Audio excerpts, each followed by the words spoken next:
अवसरी खुर्द अभियांत्रिकी कॉलेज जवळ खेडकरमळा आहे. तिथे जे विजवाहक तार आहे कंडक्टर चोरून नेणाऱ्या टोळीला 4 जण होते. त्याच्यातले एकाला पकडण्यात यश आलं. नेमकी काय घटना घडली किंवा काय काय नाव तुमचं? मयूर खेडकर. माझं नाव मयूर खेडकर. मी कॉन्ट्रॅक्टर आहे. आपले तारांचं काम करतो, लाईटीच्या तारांचं काम करतो मी. तर काय झालं, 1 महिन्यापूर्वी आमच्याकडं रोज 4-5 दिवसाला चोरी व्हायची जायचे. मग त्याच्यानंतर काय झालं, 4 वेळा चोरी झाल्या. मग मी कॅमेरे बसवले घरी.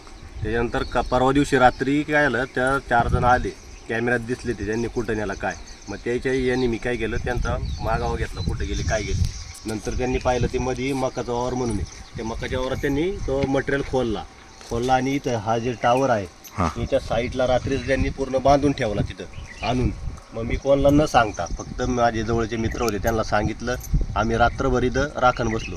8 वाजल्यापासून 2 वाजेपर्यंत. रात्री ते 2 वाजता आले. 4 जण होते. तिकडनं ते तसे आले वरनं पोल्ट्रीकडनं, आणि तिकडनं पोरं काही बसल्यामुळं त्यांना थोडीशी चावल लागली, तर ते बाहेरून पळाले. मी असं इथं वरती झाडावरती होतो बसलेलो वरती, आणि त्यातले 3 जण पुढे गेल्यानंतर चौथ्याच्या अंगावरती मी उडी मारून त्याला इथं समोर पकडला गेला. तिथं समोर पकडल्याच्या नंतर मग बाकीचे सगळे पळून गेले. आणि मग आम्ही डिपार्टमेंटला फोन केला. मग डिपार्टमेंट आलं आणि त्यांना तिथं हे घेतलं, कारण की तार त्यांनी जवळजवळ 2 टनाच्या आसपास माझी तार चोरी गेली. जवळजवळ 8 लाखाचं नुकसान केलं, आणि पूर्ण कट करून तारा ते बांधून घेऊन जात होते. त्याच्यामुळं माझं लई मोठं नुकसान झालेलं आहे. तर माझं एवढीच विनंती आहे की माझं मटेरियल रिकवर करून माझे 2 रुपये मला मिळावा. तर याच्या आधी किती वेळा आहे घटना घडल्या? याच्या आधी 4 वेळा. ही 5वी वेळ होती. 5वी वेळ गेली 1-1.5 महिन्यातच का? 1-1.5 महिन्यातच. एकच महिन्यात 4-5 दिवसाचा गॅप, 4-5 दिवसाचा गॅप ठेवून ते बरोबर येऊन घेऊन जात होते. साधारण त्यांनी काय कसा पेहराव होता काय? पेहरावं म्हणजे ते असे काळे कपडे घालून यायचे, पूर्ण असे लपत बरोबर झोपायच्या टायमात रात्री 2-2:30च्या आसपास यायचे, आणि ते बंडल असा ढकलत घेऊन लांब एखादे मोकळ्या ठिकाणी घेऊन जाऊन पूर्ण बंडल खोलून पकडीने मोठ्या कट करायचे. कट करून त्यांचे बंडल बनवायचे असे, आणि मग ते गाडीवर टाकून नेत होते. साधारण किती 8-10 लाख रुपयाचं नुकसान झालंय. 8-10 लाख रुपये. म्हणजे ही जे वीजवाहक तार आहे त्याचं तिचे तुकडे करायचे, म्हणजे वाहतुकीला त्यांना सोयीचं व्हायचं. त्यांची मोटरसायकल किंवा काय जप्त केली किंवा कसं? मोटरसायकल 1 जप्त केली आणि 1 इसम जप्त केला. 1 इसमाला ताब्यात पोलिसांच्या दिले. साधारण ते आळेफाटा भागातलेत का? आळेफाटा भागातले त्यांनी नाव सांगितलेत काही, पण आता माझे काही एवढे लक्षात नाही. आणि या संदर्भात हे जे तुमचं जे मटेरियल आहे ते स्क्रॅपवाल्याला विकत असतं कसं काय? भंगारवाले घेतात का? विकत असतील, कारण की कसं ते पूर्ण कट छोटे तुकडे करून असं ते बंडल बनवत असं पूर्ण.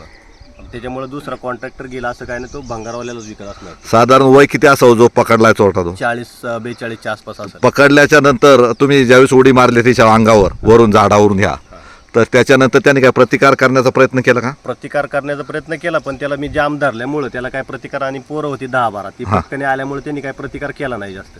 नंतर त्यावेळेस मी सांगतो आम्ही चोरी केलेली आहे तिथून मागं, पण फक्त मला मारू वगैरे नका. मग त्याला तसं काय न करता आम्ही डिपार्टमेंट बोलवलं, आणि त्याला त्यांची गाडी आणि त्याला ते ताब्यात दिलंय. म्हणजे आता ही जी चोरी झाली 4-5 वेळा त्याचा सुराग लागेल, आणि या संदर्भात पोलिसांनी त्याला ताब्यात घेऊन चौकशी सुरू केली आहे. आणि याबाबत लोकांनी सतर्क राहिलं पाहिजे.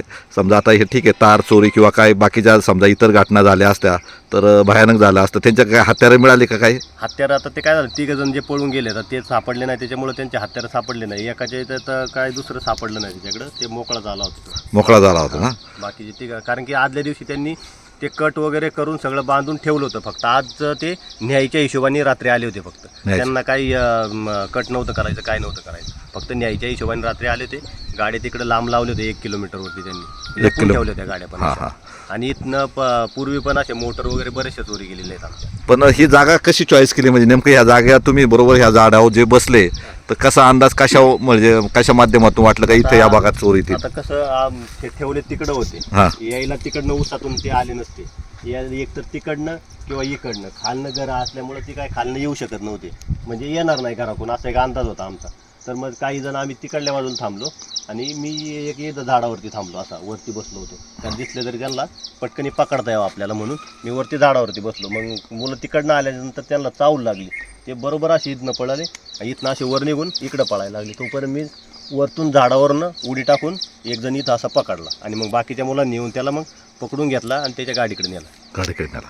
तर पहा, म्हणजे अत्यंत शिताफीने तुम्ही ही चोरी उघडकीस आणली आणि बऱ्याच वेळा त्यांना 4-5 वेळा फावल्यामुळं त्यांना वाटलं इथं काही आता शक्य आहे आणि इथं काही कोणी पकडायला येत नाही, परंतु तुम्ही त्याच्यावर सुद्धा त्याच्यापेक्षाही हुशार निघाले असं म्हटलं तरी वावगं ठरणार नाही. अशा पद्धतीने कुठलाही गाजावाजा न करता प्रत्यक्ष चोर पोलिसांच्या ताब्यात देण्याची तुम्ही कौतुकास्पद कामगिरी केली.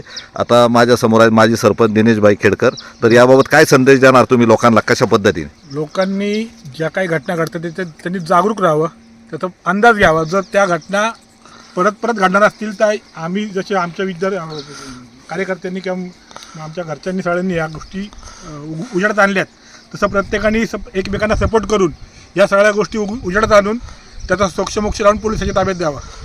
तर पहा, अत्यंत महत्त्वाचं सांगितलंय का प्रत्येकाने सतर्क राहिलं पाहिजे आणि यांनी स्वतः त्या संदर्भात CCTV कॅमेरे बसवलेत, 3-4 कॅमेरे बसवलेत आणि कॅमेऱ्याच्या माध्यमातून काही प्रमाणात याला मदत झाली. परंतु प्रत्यक्ष कॅमेरावर विसंबून न राहता स्वतःची यंत्रणा लावून 10 ते 12 पोरांनी एकत्र येऊन अत्यंत शिताफीने एक चोरटा पकडला. 3 चोरटे मात्र या पोरांना जे कार्यकर्ते आहेत किंवा काय स्थानिक त्यांना गुंगारा देण्यात यशस्वी ठरले. आता पोलीस काय भूमिका घेतात? अट्टल चोर होता, अट्टल चोर होता. 6 वेळा त्याच्यापर्यंत 6 वेळा गुन्हे दाखल झाले त्याच्यावरती.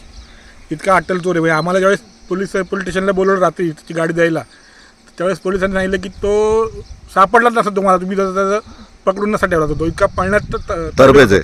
हां हां.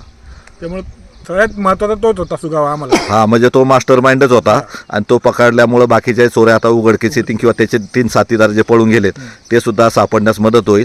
अशा पद्धतीने प्रत्येकाने सतर्क राहावं.